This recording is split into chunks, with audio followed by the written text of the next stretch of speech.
ये क्या, तू आज फिर स्कूल नहीं गई? ओहो दादी, स्कूल कैसे जाती? किसी ने मुझे जल्दी जगाया ही नहीं। वैसे भी दादी, मेरा स्कूल जाने का मन नहीं करता। मुझे मम्मी की बहुत याद आती है। देख तू, उस औरत का अब इस घर में कोई नाम नहीं लेगा। वो औरत अब तुम्हारे और इस घर के लिए मर चुकी है। पर ये तो हमारी नई बहू पायल की जिम्मेदारी है ना कि गीतू और सोनू को स्कूल भेजना है। लगता है वो तो अभी तक सो के ही नहीं उठी। पायल, पायल बहू, पायल बहू, पायल बहू, अरे क्या कानों में रुई ठूस के सो रही है? जी कहिए मम्मी जी। अरे बहू, घर की बहुओं को इतनी देर तक सोना क्या शोभा देता है? तेरे सोने के चक्कर में गीतू और सोनू की स्कूल की बस निकल गई। माँ जी आपको तो पता है ना, रात में कितना लेट सोई थी, इसलिए मेरी जल्दी आंख नहीं खुल पाई। और वैसे भी आप तो खाली घूम रही है ना माँ जी, आप ही गीतू और सोनू को तैयार कर देती। आप भी तो उनकी दादी है ना। ये सब मेरा काम नहीं है, तेरा काम है। बच्चों को तैयार करना उनकी माँ का काम होता है। पर मैं इन बच्चों की माँ नहीं हूँ। ये तू क्या कह रही है? अब तू इन बच्चों की माँ है। देखिए माँ जी, मेरी अभी नई नई शादी हुई है, और दूसरी बात मैं तो अभी अपना ही ध्यान नहीं रख सकती, तो इन बच्चों का क्या ध्यान रखूंगी? मुझे उल्टे जवाब देती है। तेरी इतनी हिम्मत!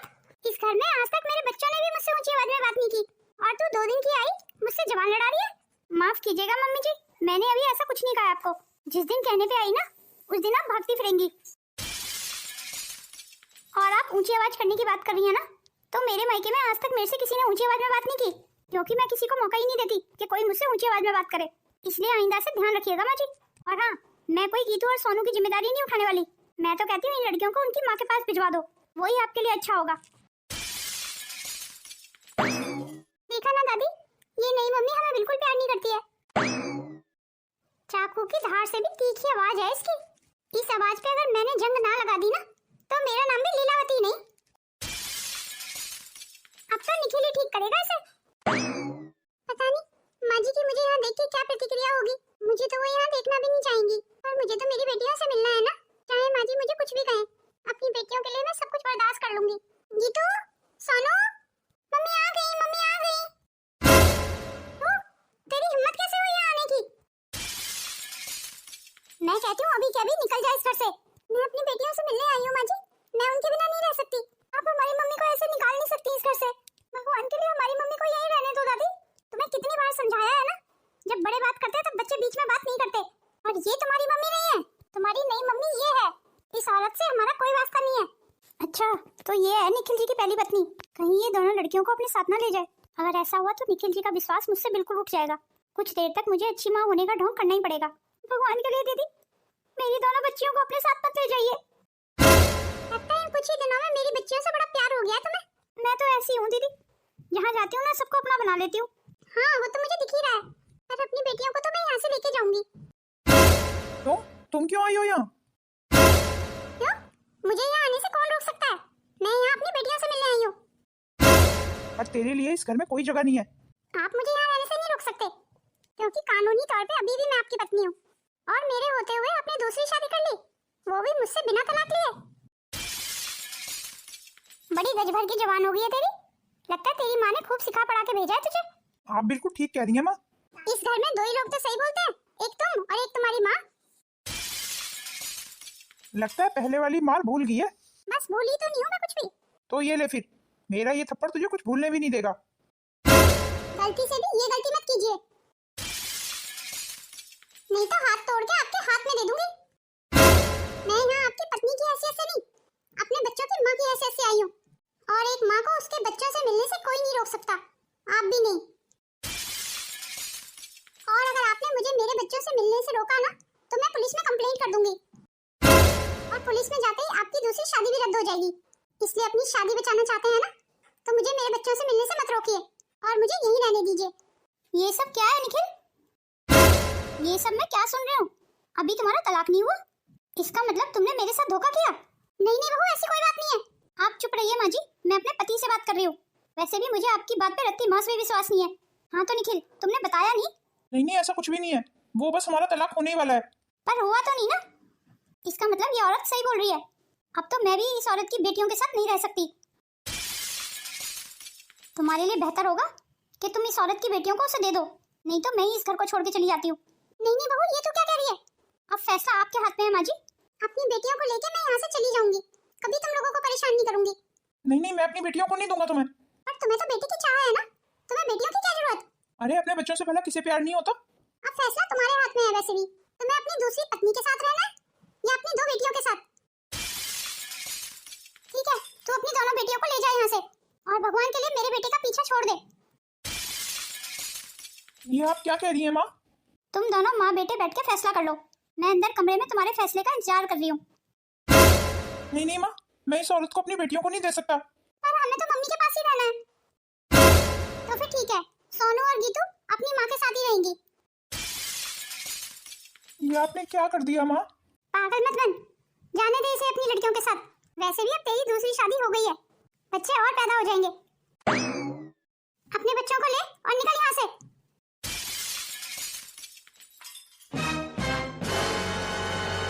मम्मी, ये किसका घर है? हम कहाँ आए हैं? ये मेरी बुआ का घर है, पर हम यहाँ क्यों आए हैं? सर छुपाने के लिए। फिलहाल हमारे पास कोई आसरा नहीं है ना। बुआ, बुआ। अरे योगिता बेटा, तू आ अंदर आ। बुआ जी, बड़ी उम्मीद से आपके घर आई हूँ। क्या मैं कुछ दिन तक आपके घर रह सकती हूँ? सब ठीक तो है ना योगिता? बात क्या है आखिर? बताइए ना बुआ, मैं कुछ दिन तक यहाँ रह सकती हूँ ना? हाँ हाँ, क्यों नहीं, ये तेरा ही तो घर है। और आप अपना ससुराल छोड़ के यहाँ रहने क्यों आई हैं? ये तो क्या बोल रही है संजना? आप चुप रहिए मम्मी, मैं ऐसी औरतों को अच्छे से जानती हूँ। क्या क्या मतलब संजना? कुछ नहीं बेटा, इसकी ऐसे मजाक करने की आदत है। मैं कोई मजाक नहीं कर रही हूँ। और वैसे आप यहाँ रहने क्यों आई हैं? मैंने सुना है आप अपना ससुराल छोड़ के आई हैं। आप तो मामा जी की सगी नहीं हुई, तो हमारी क्या सगी होंगी? आप तो अपने ससुराल वालों की सगी नहीं हुई। मामा मामी ने आपको कितना प्यार दिया और आप उन्हीं को धोखा देके अपने ससुराल चली गई। आखिर ससुराल में भी गुजारा नहीं हुआ ना? तुझे पूरी बात का पता नहीं है संजना, इसीलिए ये सब बोल रही है। रही बात धोखा देने की, मैंने किसी को धोखा नहीं दिया। मैं तो अपनी ममता के हाथों विवश थी। तू ही बता मेरी बहन, मैं अपने बच्चों को अपने ससुराल वालों के पास कैसे छोड़ देती? वो सब हमें नहीं पता। मम्मी, गलती से भी इनको यहाँ रहने की अनुमति मत देना, नहीं तो मामा जी के साथ हमारे रिश्ते खराब हो जाएंगे। हाँ, ये बात तो मैंने सोची ही नहीं। माफ करना दीदी, आप यहाँ नहीं रह सकती। मुझे माफ कर दे योगिता बेटा, मैं बहुत विवश हूँ। कोई बात नहीं है बुआ, आप माफी मत मांगिए, मैं समझ सकती हूँ। चलो गीतू और सोनू कहीं और चलते हैं। अब आप क्यों परेशान हो रही हैं मम्मी? मैंने कुछ गलत तो नहीं किया ना? अब हम कहाँ जाएंगे मम्मी? क्या हमें अब सारी रात इस पेड़ के नीचे ही गुजारनी पड़ेगी? नहीं, कोई रास्ता निकल जाएगा, तुम चिंता मत करो। पर मम्मी, हमें तो बहुत तेज भूख लगी है। अब मैं क्या करूं? कुछ समझ नहीं आ रहा है। पर बच्चों को रहने का कहीं ना कहीं इंतजाम तो करना ही पड़ेगा। ऐसे मैं अपनी बेटियों को सड़क पे लेके तो नहीं घूम सकती। भाभी, बुरा ना मानो तो आप मेरे घर चलिए। तेवर जी, आप यहाँ कैसे? आपको कैसे पता चला कि मैं यहाँ पे हूँ? मैं तो यहाँ से गुजर रहा था भाभी, तो आपको और बच्चों को यहाँ बैठे हुए देखा और आपकी बातें भी सुन ली, इसीलिए कह रहा हूँ भाभी मेरे साथ चलिए। नहीं देवर जी, मैं आपके साथ नहीं चल सकती। वैसे भी जिसकी वजह से मेरा आपसे रिश्ता था, वो रिश्ता ही नहीं बचा, तो आप किस हक से मुझे अपने घर लेके जाएंगे? ये कैसी बातें कर रही हैं भाभी आप? सोनू और गीतू अभी भी मेरी भतीजी हैं। ये तो मेरे भाई की बदकिस्मती है कि उन्होंने आपको कभी समझा नहीं। बेटा और बेटी तो नसीबों की बात होती है ना भाभी। और मेरे नसीब इतने खराब थे देवर जी कि मैं आपके भाई को एक बेटा नहीं दे पाई। भाभी आप रोइए मत, मुझसे आपका ये रोना देखा नहीं जाएगा। क्या मैं जानता नहीं हूँ भाभी, जब मेरी और मीनाक्षी की शादी हुई थी तब सबसे ज्यादा खुश आप ही थी। सारे रस्मों रिवाज में आपने बढ़ चढ़ के हिस्सा लिया था। आपसे मुझे देवर का नहीं, बेटे का प्यार ही मिला है भाभी, इसलिए देवर ना से बेटे के नाते ही मेरे घर चलिए। और मीनाक्षी को तो नहीं बुरा लगेगा? नहीं भाभी, मीनाक्षी को क्यों बुरा लगने लगा? हाँ, हम चाचू के घर जाएंगे। सचमुच भाभी, मेरी भतीजियां बहुत समझदार हैं। और आप देखना भाभी, एक दिन ये दोनों मेरी भतीजियां मेरा नाम रोशन करेंगी, ताकि भैया को भी अपनी गलती का एहसास हो। क्यों छोटे सपने दिखा रहे हैं देवर जी? भला बेटियों से भी कभी किसी के नाम रोशन हुए हैं? सच तो ये है, बेटियों को सब बहुत समझते हैं। सबका क्या है भाभी, सब जो समझते हैं उन्हें समझने दो, पर आप अपनी बेटियों को कभी बोझ मत समझना। अगर मैं इन्हें बहुत समझती तो क्या अपने साथ लाती, ये जानते हुए भी कि इन्हें मैं रखूंगी कहाँ? बस आप देखा ना था और अपने साथ ले आई दोनों बच्चियों को। इस बुरे वक्त में सबने मेरा साथ छोड़ दिया है। अरे भाभी, आप ऐसा क्यों कह रही हैं? मैं हूं ना आपके साथ। चलिए भाभी, उससे पहले कि अंधेरा हो जाए घर चलते हैं। ओहो, आप गुस्सा थूक भी दो ना। अब भाभी की मदद मैं नहीं करता तो कौन करता? और तुम देखना, भाभी इतनी खुददार है ना, वो ज्यादा दिन यहाँ नहीं रहेंगी, वो चली जाएंगी। तुम उन्हें यहाँ लाए क्यों? मैं तो उन्हें यहाँ तुम्हारे लिए लाया था कि तुम्हारा थोड़ा काम में हाथ बढ़ जाएगा। वैसे भी प्रियांश अभी छोटा है, तुम उसकी देखभाल अकेले नहीं कर पाती थी। भाभी हमारे दोनों बेटों की अच्छे से देखभाल कर लेंगी। भाभी आप आइए आइए भाभी, कोई काम था?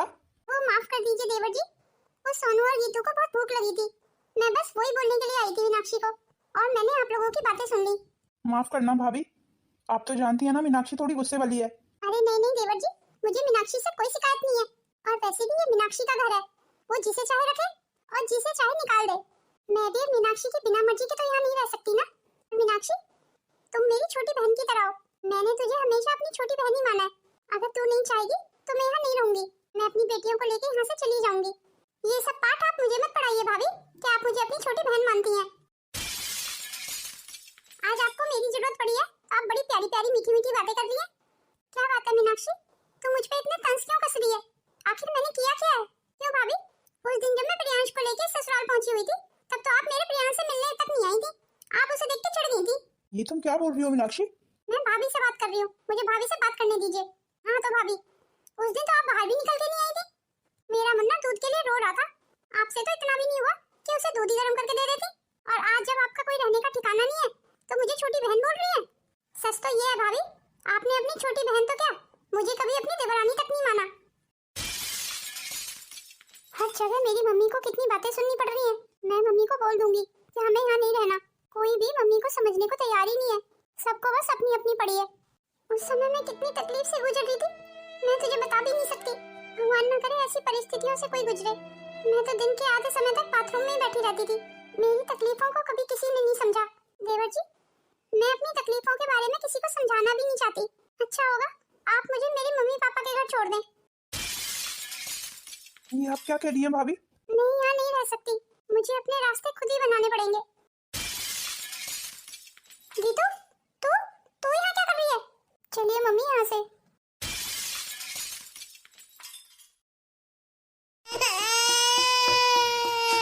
अरे मेरी गुड़िया कितनी देर से रो रही है। चुप हो जा गुड़िया, चुप हो जा। ये क्या माँ जी, आपको दिखाई नहीं दे रहा है? मेरी गुड़िया कितनी देर से रो रही थी। तेरी गुड़िया रो रही थी तो इसमें मैं क्या करूं? अपनी गुड़िया की जिम्मेदारी खुद उठा, मेरे पास क्या देगी थी? क्यों, पोता पोती की तो आपको ही ज्यादा जल्दी थी ना। पहले तो आप रोज दूसरे दिन मेरे से खुशखबरी पूछा करते थे, अब आपके घर में पोती आ गई है तो आपको उससे भी प्रॉब्लम है। मुझे पोती नहीं पोता चाहिए था, मेरी तो किस्मत ही फूट गई है, तीसरी बार भी मेरे घर पोती हो गई। ये तो भगवान की इच्छा है ना माँ जी, अब ये मेरे हाथ में तो है नहीं। अब आपकी पोती आ गई है तो आप थोड़ी देर से संभाल भी नहीं सकती? हाँ नहीं संभाल सकती, तो मुझसे भी घर के कामों की उम्मीद मत कीजिए माँ जी, आप खुद कर लीजिए। और हाँ, भगवान के लिए मेरी बच्ची को देख के मुंह बनाने की जरूरत नहीं है, मैं बर्दाश्त नहीं करूंगी। इतना जवाब तो मुझे योगिता ने कभी नहीं दिया, अगर उन्होंने जवाब दिया होता ना तो आप इतना नहीं बोलती आज। और हाँ, अपने लिए रोटी बना के खुद खा लीजिए, मुझे मेरी बच्ची को दूध पिला के सुलाना है।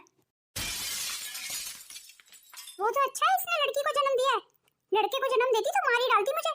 लड़कियों की माँ को इतना घमंड शोभा नहीं देता। आने दो आज निखिल को, इसके तेवर भी ढीले कराने पड़ेंगे, बहुत बोलने लगी है आजकल। क्या बात है माँ, बहुत गुस्से में नजर आ रही है। आपको कितनी बार कहा है ना माँ, खुश रहा कीजिए। तेरी बीवी मुझे खुश रहने दे तब खुश रहूं ना। ओहो माँ, अब क्या हो गया? क्या कहा पायल ने आपसे?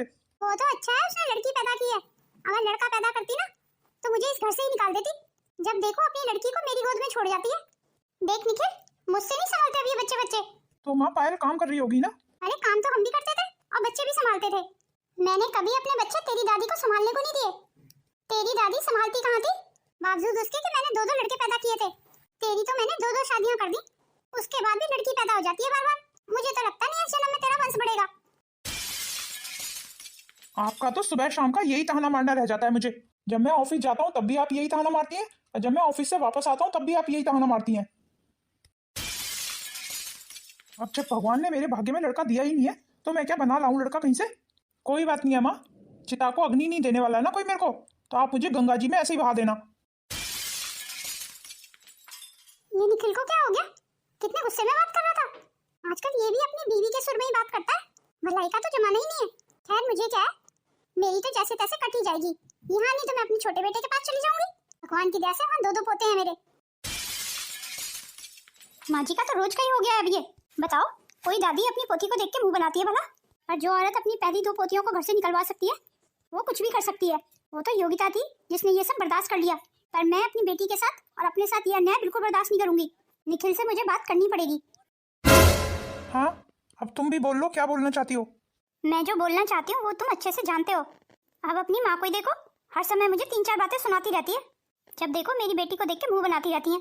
कोई दादी अपनी पोती को देख के भला मुंह बनाती है? भगवान के लिए मुझे इन सब चीजों से दूर रखो, मैं परेशान हो गया हूँ। अब जब कोई मेरी बेटी के बारे में नहीं सोचेगा तब मुझे तो सोचना ही पड़ेगा ना। इस योगिता ने मुझे अभी तक किराया नहीं दिया, कहीं ऐसा ना हो मेरा किराया लेके भाग जाए। अभी मांगती हूँ अपना किराया। योगिता, योगिता जी कहिए आंटी जी। अरे मेरा किराया कब तक देगी तू? मैंने तुझे पहले ही बोल दिया था महीने की 30 तारीख को मुझे किराया दे दिया कर। वो आंटी जी माफ कर दीजिए, वो क्या है ना, इस बार बच्चों का एडमिशन करा दिया था, अभी पैसे हैं नहीं मेरे पास, 5-10 दिन में आपका किराया दे दूंगी मैं। ये लीजिए आंटी जी आपका किराया। अरे देवर जी आप रहने दीजिए देवर जी, मैं 10-15 दिन में अपना किराया दे दूंगी। कोई बात नहीं है भाभी, अपने ही अपनों की मदद करते हैं। मुझे तो मेरे किराए से मतलब है। अच्छा तो ये सब चल रहा है यहाँ? लाइए ये पैसे मुझे दीजिए। और आप तो बड़ी नाक वाली बन रही थी भाभी, अब क्या हुआ? मैंने देवर जी को मना किया था, तुम देवर जी से पूछ लो, उन्होंने जबरदस्ती आंटी को पैसे दे दिए। भाभी बिल्कुल सही बोल रही हैं। आपसे तो मैं बाद में निपटूंगी, पहले जरा भाभी से तो बात कर लूं। भगवान के लिए मीनाक्षी यहाँ से चलो, हम ये सारी बातें घर पे कर सकते हैं। इस बात का फैसला आज और अभी होगा।